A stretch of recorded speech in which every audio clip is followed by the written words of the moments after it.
இவ்வளோ இன்ட்ரெஸ்டிங்காக இவர் நிற்கிறதுக்கு காரணம் இந்த வாட்டர் மெலான் தான். கட் பண்ணதுனால இவருக்கு சீடு எல்லாத்தையும் ரிமூவ் பண்ணிட்டு சூப்பராக இவருக்கு கட் பண்ணி பீஸ் பீஸாட்ட ஆக்கி ரெடி பண்ணிக்கிட்டு இருக்கேன். ஒவ்வொரு பெட்டும் ஏதேதோ சாப்பிடும். ஆனால் இவர் வந்து வாட்டர் மெலான் இல்லை, என்ன கொடுத்தாலும் சாப்பிடுவார். ஆனால் வாட்டர் மெலான் வந்து இவருக்கு உயிர் மாதிரி.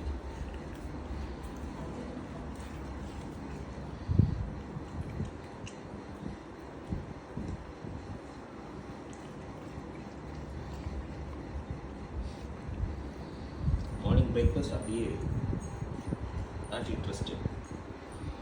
வாட்டர் மெலான் வச்சு ஒவ்வொரு நிமிஷத்துலையும் காலியாகிடும் எல்லாமே.